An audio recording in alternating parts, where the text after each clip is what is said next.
Alhamdulillahi ala ni'amihi al-zahirah wal batinah, qadiman wa hadithan, ashhadu an la ilaha illallah wahdahu la syarikalah, wa ashhadu anna muhammadan abduhu wa rasuluh alladzi la nabiyya ba'dah, amma ba'du. Hadirin ikhwatu iman rahimakumullah, jamaah warasatul Quran yang diridhoi oleh Allah Subhanahu wa taala. Setelah kita beres menerangkan tentang al-amru, maka sekarang kita akan masuk kepada materi yang baru yang disebut dengan an-nahyu, yang berarti larangan. Apabila kita memperhatikan dalam istilah usul fikih ada yang disebut dengan tolab. Dan di awal-awal bahasan tentang al-amru atau perintah itu, maka kita tahu bahwasanya at-tolab yang berarti tuntutan itu akan ada dua macam. Yang pertama adalah tuntutan berupa ijadul fi'li, yang berarti mewujudkan pekerjaan.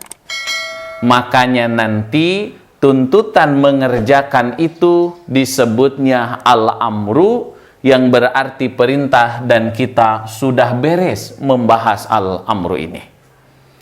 Yang kedua adalah akan ada tuntutan, tapi macam tuntutan ini adalah tarkul fi'li, meninggalkan pekerjaan. Oleh karena itu, makanya yang namanya perintah itu, tuntutan itu bukan sekedar mewujudkan, tapi meninggalkan pun itu termasuk kepada yang namanya tuntutan yang ada dalam Al-Quran maupun As-Sunnah. Maka tuntutan untuk meninggalkan suatu pekerjaan dalam bahasan usul fikih, uslub demikian itu disebut dengan an-nahyu, yang berarti larangan. Apa gerangan yang dimaksud dengan an-nahyu atau larangan itu? Maka larangan menurut ulama usul fikih adalah tolabut tarki minal a'la ilal adna, tuntutan untuk meninggalkan dari yang atas kepada yang bawah. Jadi tetap konsepnya dari atas kepada yang bawah. Hanya kalau al-amru itu tuntutannya mewujudkan, kalau an-nahyu itu tuntutannya meninggalkan, tapi ada satu kemiripan, tuntutan itu harus dari atas kepada yang bawah. Misalkan kita ambil contoh dalam Al-Quran, Allah Subhanahu wa ta'ala berfirman, la tusyrik billah.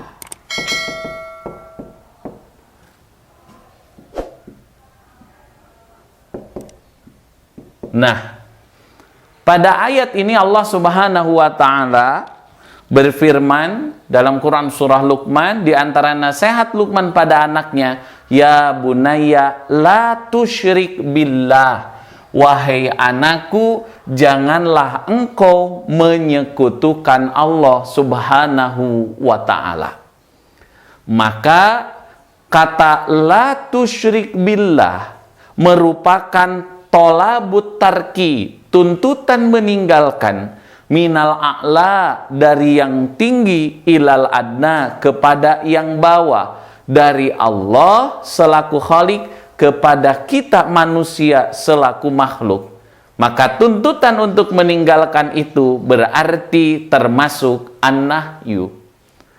Sehingga la tusyrik billah dikategorikan an-nahyu, berarti larangan, karena di sini ada yang disebut dengan tuntutan untuk meninggalkan pekerjaan, yaitu meninggalkan pekerjaan menyekutukan Allah Subhanahu wa ta'ala. Lalu dari mana nanti kita tahu yang disebut dengan an-nahyu? Maka salah satu cara kita mengetahui an-nahyu ini bisa dengan uslub bahasa tertentu. Misalkan naha Rasulullah sallallahu alaihi wasallam, Nabi sallallahu alaihi wasallam melarang an bai'il malaqih, jual beli malakih.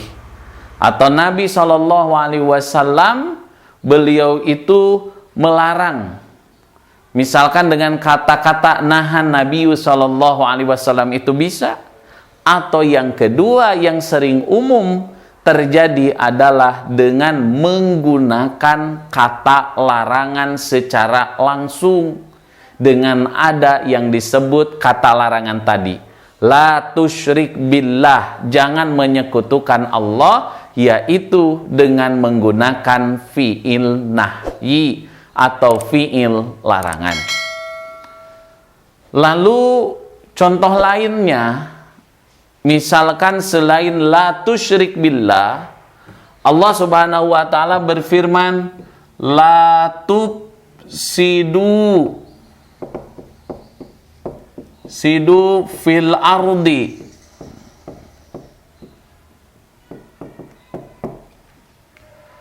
janganlah kamu membuat kerusakan di muka bumi. Maka di sini ada tuntutan. Tuntutan apa? Tuntutan untuk meninggalkan, yaitu la tufsidu, dengan menggunakan fi'il nahyi di sini. Janganlah kamu berbuat kerusakan di muka bumi. Di sini ada tuntutan. Tuntutannya tuntutan meninggalkan. Oh, berarti ayat tersebut kategorinya adalah sebagai an-nahyu, yang berarti larangan. Misalkan kita ambil contoh lain di dalam Al-Quran, Allah berfirman, la taqtulu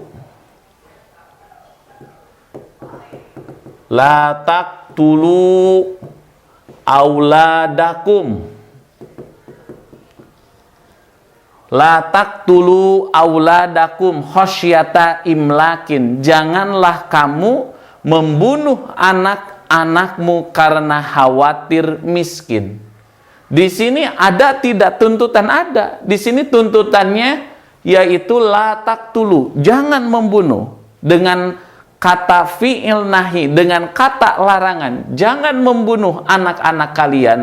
Maka kalaulah kita mendapatkan uslub demikian dalam Al-Quran maupun dalam Al-Hadis, maka itu dalam bahasa usul fikih bisa dikategorikan kepada tolab, yang artinya adalah tuntutan, tetapi macamnya tuntutan meninggalkan pekerjaan. Dan yang seperti ini tiada lain adalah sebagai apa disebutnya, yaitu sebagai an-nahyu, yang berarti larangan. Bahkan dalam satu keterangan pun dikatakan wala tahun amanataka, dan janganlah kamu mengkhianati amanatmu. Jelas di sana ada tuntutan meninggalkan. Berarti wala tahun amanataka menegaskan larangan kita untuk apa? Untuk mengkhianati amanah yang Allah Subhanahu wa ta'ala berikan kepada kita. Atau ada juga dengan khobariyah, tapi maknanya insaiyah. La yaskhor qaumun an qaumin. Di sana diartikan janganlah satu kaum menghina kaum yang lain.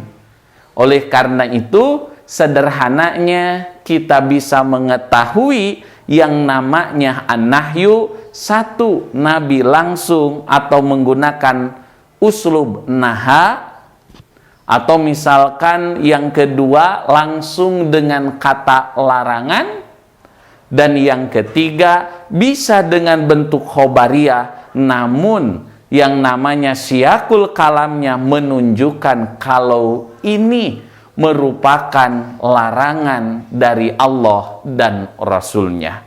Hadirin ikhwatu iman rahimakumullah, itulah muqaddimah dalam bahasan kita yang baru, yaitu an-nahyu. Semoga memberikan gambaran yang singkat, yang mudah dipahami oleh kita semua sebagai dasar untuk melanjutkan kepada bahasan-bahasan sebelumnya. Hadirin ikhwatu iman rahimakumullah, itu dulu barangkali bahasan kita pada kesempatan kali ini. Kita membuat pondasi terlebih dahulu apa itu an-nahyu, dan saya yakin ikhwatu iman sudah mengetahui hal itu. Aqulu qouli hadza wastaghfirullah li wa lakum. Rabbana atina fid dunya hasanah wa fil akhirati hasanah wa qina azabannar. Wassalamu alaikum warahmatullahi wabarakatuh.